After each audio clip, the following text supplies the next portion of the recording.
Ketika Allah selesai menciptakan bumi, bumi ini bergoyang, Pak. Lalu Allah ciptakan gunung, berhenti goyangnya.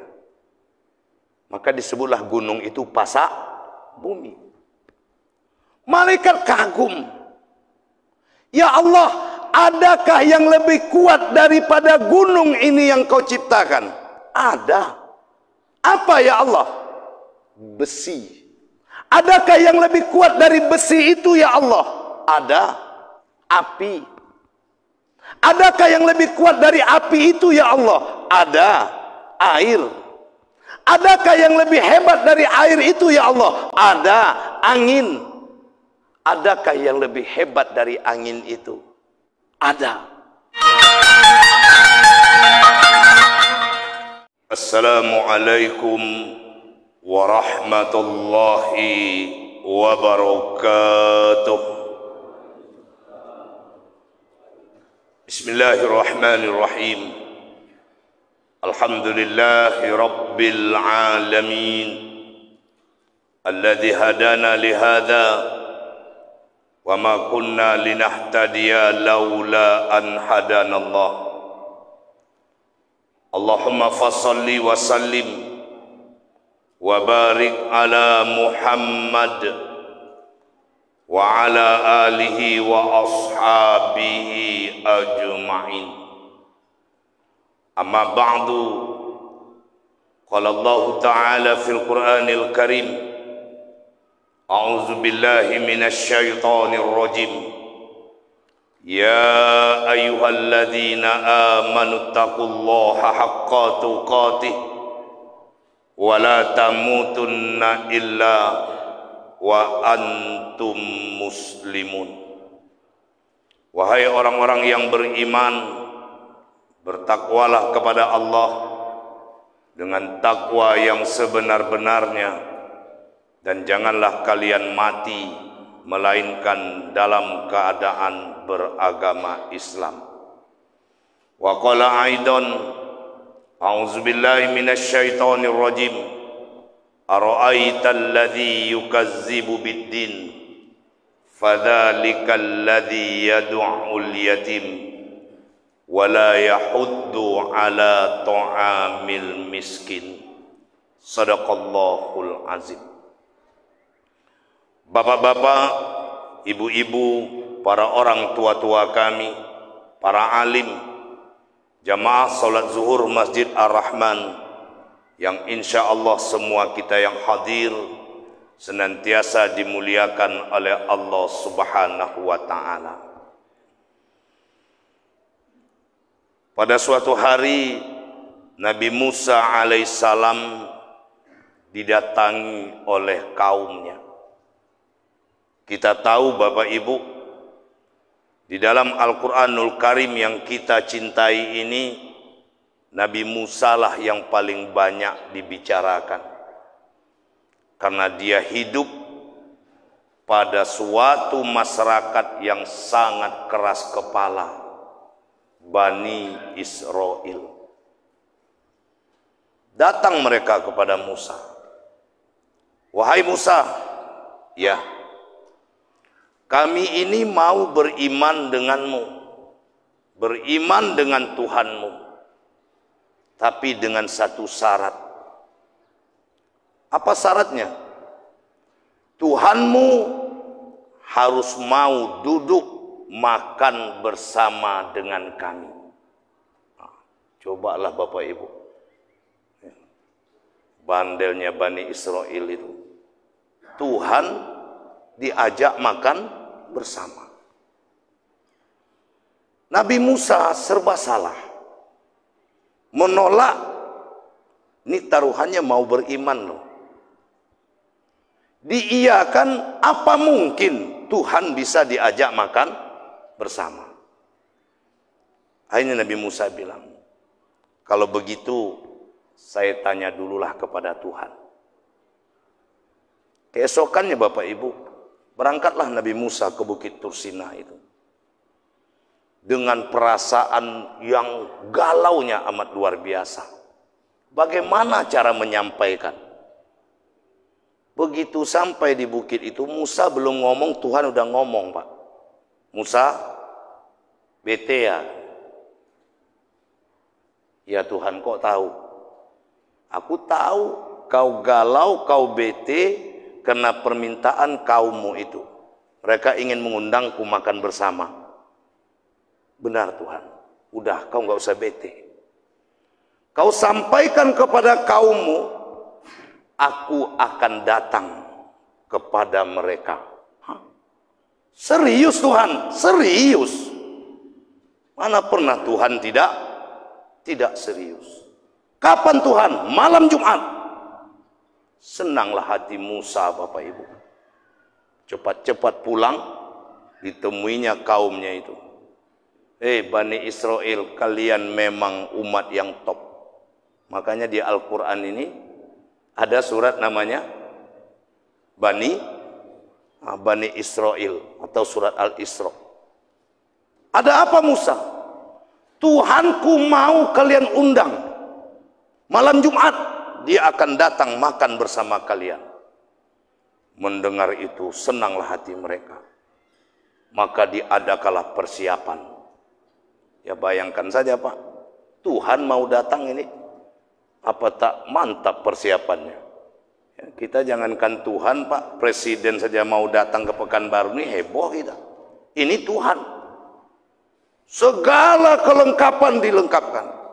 Ibu-ibu masak segala masakan yang enak disediakan.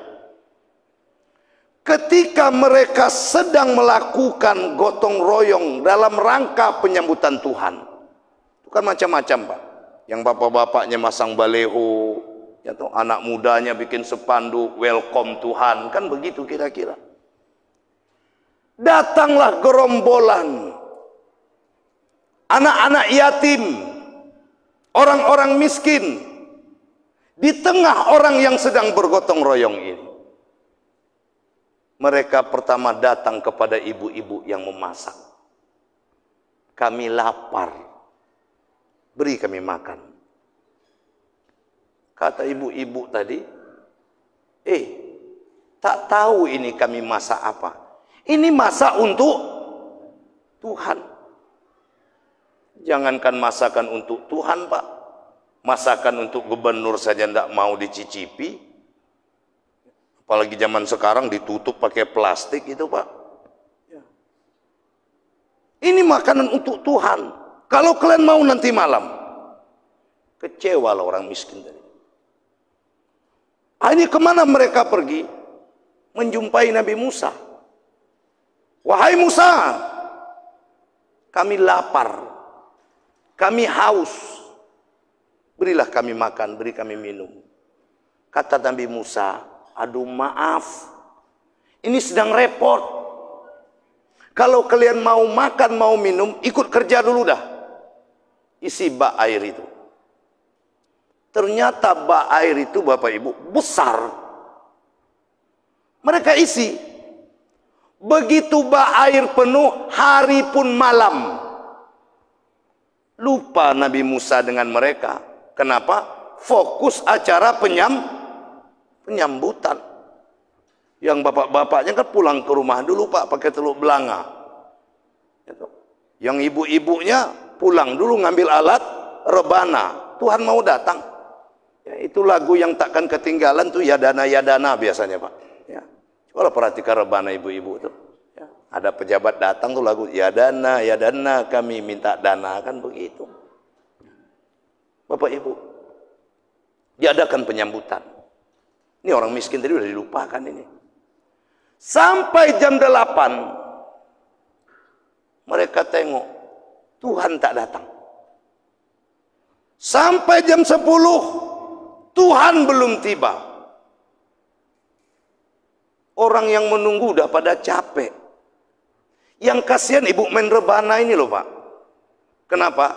Kehabisan lagu, tinggal lalalala lagi ya. Tak dulu lagu boleh dong. Akhirnya mereka komplain. Ternyata sampai pagi Tuhan tak datang.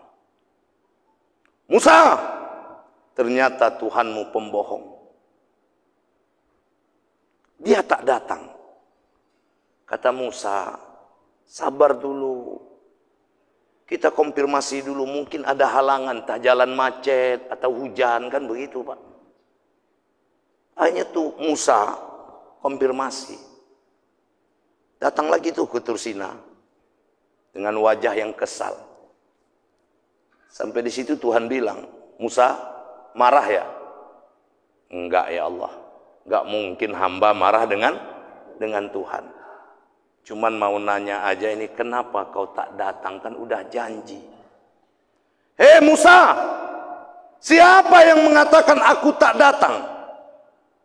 Aku datang Musa.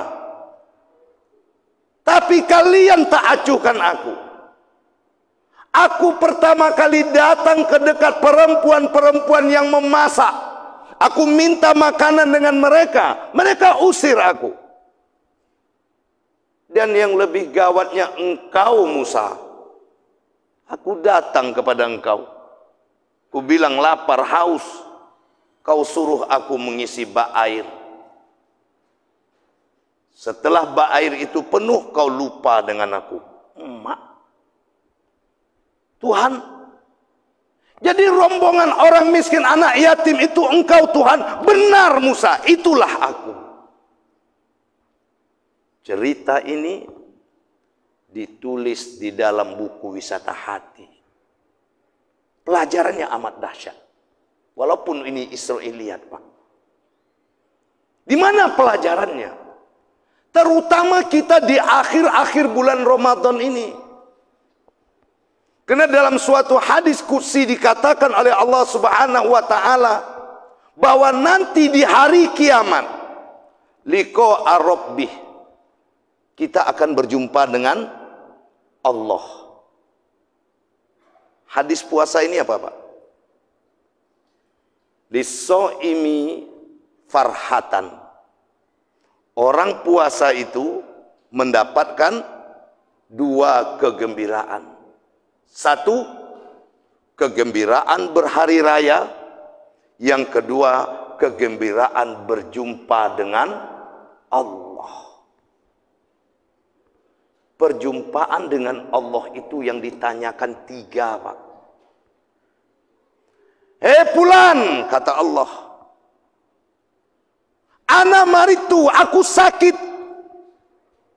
Kenapa kau tak jenguk aku? Ya Rabbal Alamin, kata kita nanti. Wahai Rabb sekalian alam, bagaimana mungkin engkau sakit? Tak mungkin kau sakit. Kata Tuhan apa? Bukankah tetanggamu ada yang sakit?